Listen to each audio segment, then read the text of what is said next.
अगर हम इतिहास के पन्ने पलटे तो इंसानियत पिछले 5000 सालों से मतलब एक ही पहेली सुलझाने में लगी है। बिल्कुल। जैसे न्याय क्या है, या प्रेम का असली मतलब क्या है, जीवन का उद्देश्य क्या होना चाहिए, और ये वास्तविकता आखिर है क्या।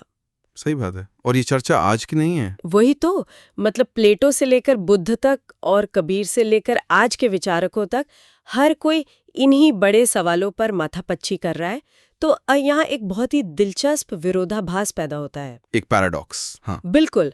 अगर हमारे पास इतने महान विचारक रहे हैं और सदियों से इन्हीं विषयों पर चर्चा हो रही है, तो आज तक हमें एक पक्का अंतिम जवाब क्यों नहीं मिला? मतलब क्या अब तक इस चर्चा को खत्म नहीं हो जाना चाहिए था? ये विरोधाभास सच में हैरान करने वाला है। देखिए, प्राचीन दर्शन ने इन सवालों का एक ढांचा सदियों पहले ही बना दिया था, फिर भी हम आज तक उसी चक्र में, उसी लूप में घूम रहे हैं। हाँ बिल्कुल। और इस विषय की परतें बहुत गहरी है।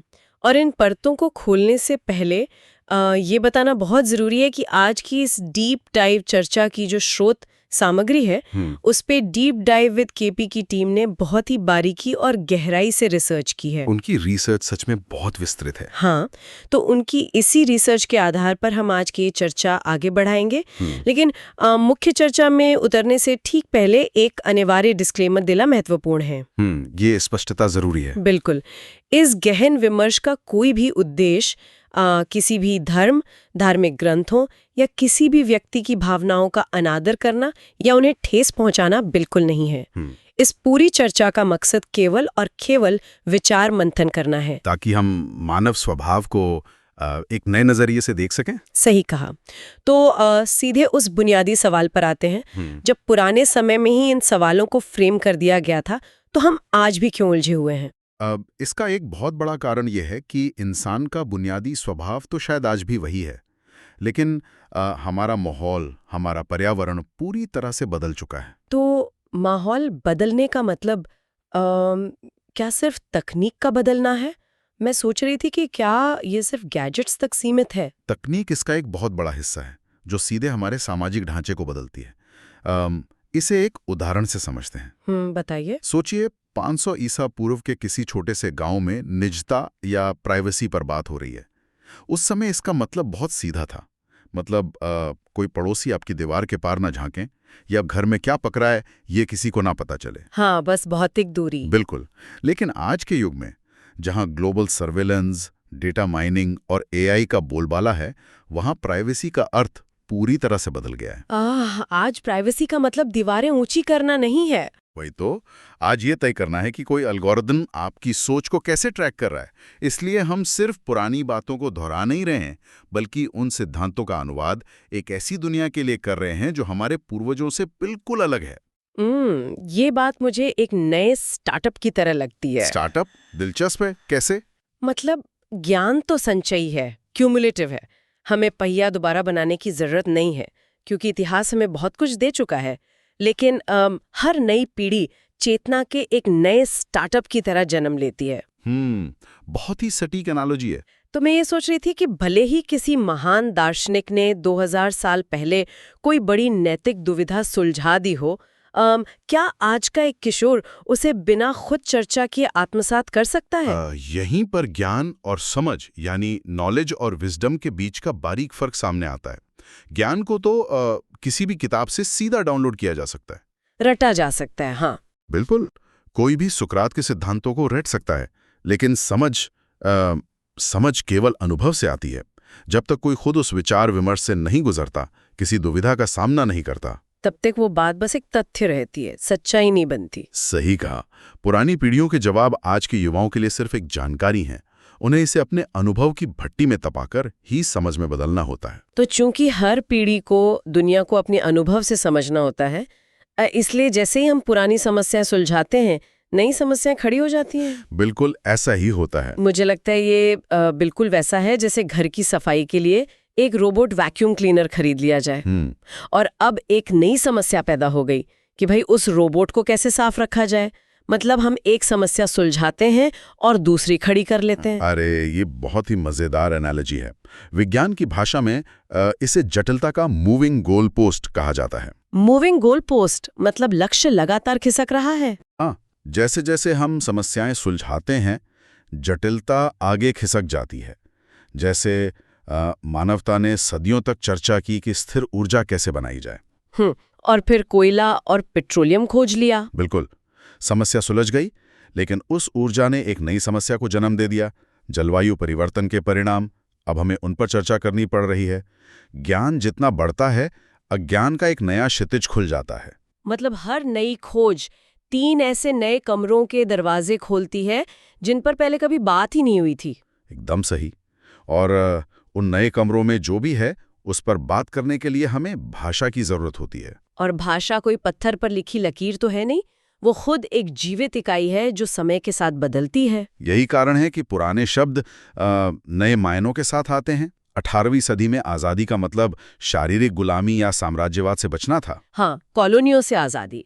लेकिन आज आज़ादी का मतलब वित्तीय स्वतंत्रता हो सकता है, या सोशल मीडिया के एल्गोरिथम के मैनिपुलेशन से बचना हो सकता है। और सफलता भी बदल गई है। पहले सिर्फ रोटी कमाना सफलता थी, आज वो आत्मसंतुष्टि से जुड़ गई है। बिल्कुल, और ये लगातार चलने वाली चर्चा ही वो सोशल ग्लू है, वो सामाजिक गोंद है जो इंसानों को साथ रखती है।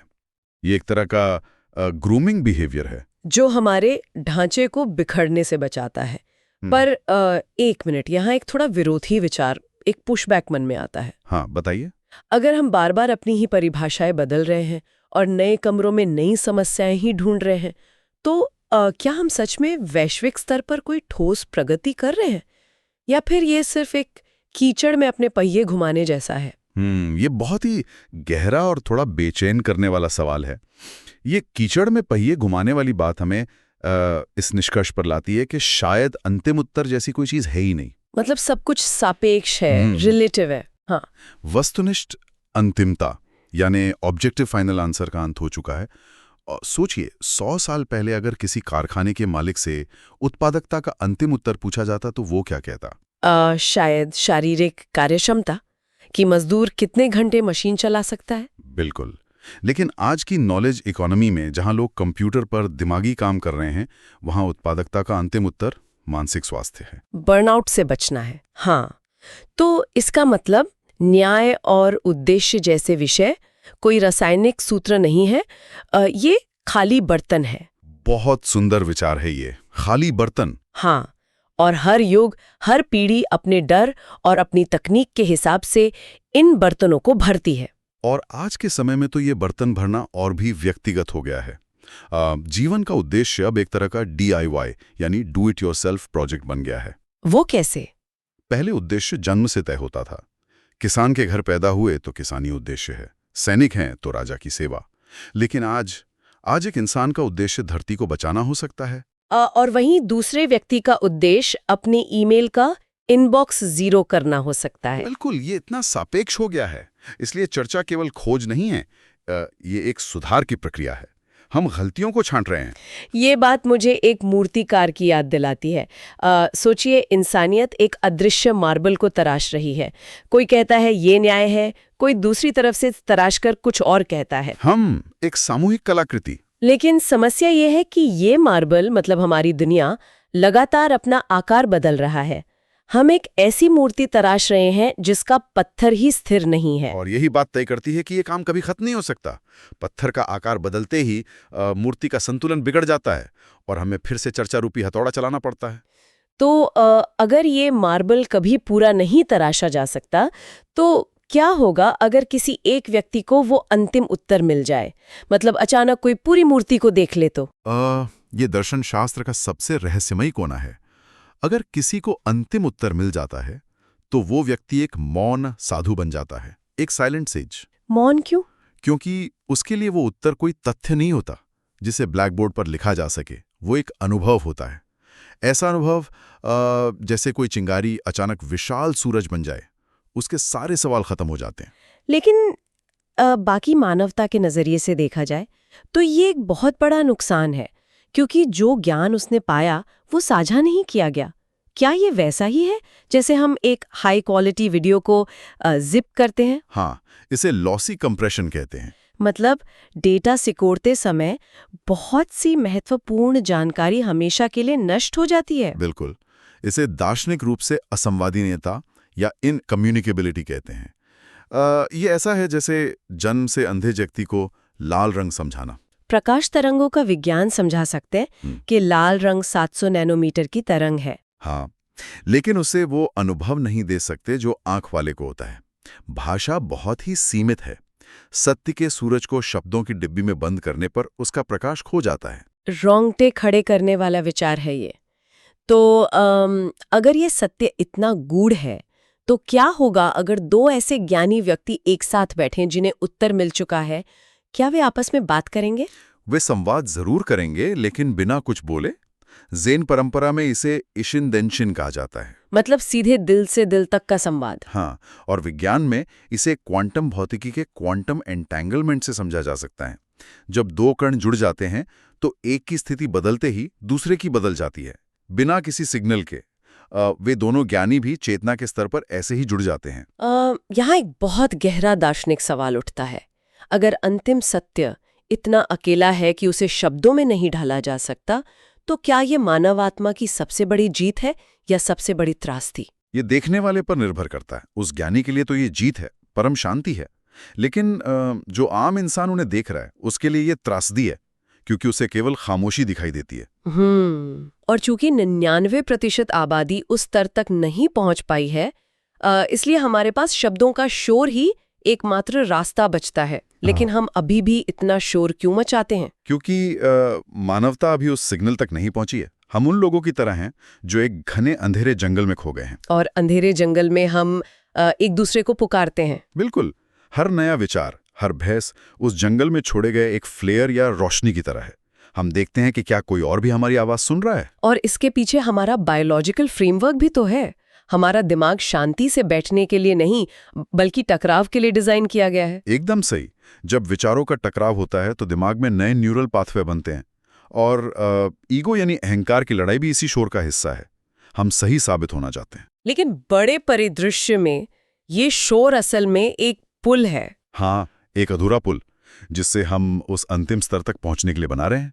हमें चर्चा और बहस की ईंटें जोड़ती रहना पड़ता है। ये एक अद्भुत नजरिया है। असल में ये आपसी घर्षण, ये वैचारिक शोर ही मानव अनुभव की असली चिंगारी है। बिना इसके तो सब कुछ एक निर्जीव शांति जैसा होगा। बिल्कुल, ये घर्षण बहुत जरूरी है। जब हम अपनी सापेक्ष सच्चाइयों को एक दूसरे से टकराते हैं तो हमारे पूर्वाग्रहों के नुकीले किनारे घिस पर चिकने हो जाते हैं। संवाद न हो तो सिर्फ एक तरफा भाषण रह जाएगा। तो कुल मिला के हम इसलिए चर्चा नहीं करते क्योंकि हम खो गए हैं, बल्कि एक साथ मिलकर उत्तर खोजना और आपस में संवाद करना ही शायद वो अंतिम उत्तर है, सफर ही मंजिल है। बिल्कुल। इंसान का सफर मंजिल पर पहुंचने का नहीं है, बल्कि एक दूसरे का हाथ थामकर इस अंधेरे जंगल में एक साथ चलने का है। यह सच में एक बहुत ही खूबसूरत विचार है। इतनी लंबी और गहरी चर्चा के बाद भी ये बहुत स्वाभाविक है कि कई बिंदु छूट गए हों। सत्य की सापेक्षता या खामोशी के संवाद पर किसी का कोई अलग नजरिया भी हो सकता है। हर नया नजरिया उस मार्बल की मूर्ति को एक नया आकार ही देता है। हाँ, तो हम जरूर जानना चाहेंगे कि सुनने वालों के अनुसार वे छूटी हुई बातें या अलग नजरिए क्या हैं। अंत में सुनने वालों के लिए विचार मंथन का एक अंतिम सवाल छोड़कर जाते हैं।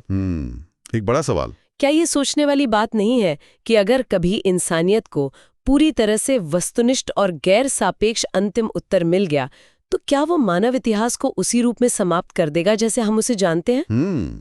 क्या हमारी कहानी उसी दिन खत्म हो जाएगी? सोचने वाली बात है। बिल्कुल। इस डीप डाइव चर्चा का हिस्सा बनने और इसे सुनने के लिए बहुत बहुत धन्यवाद। याद रखिएगा, इस धुंधले परिदृश्य में एक साथ रास्ता खोजना ही हमारी सबसे बड़ी ताकत है।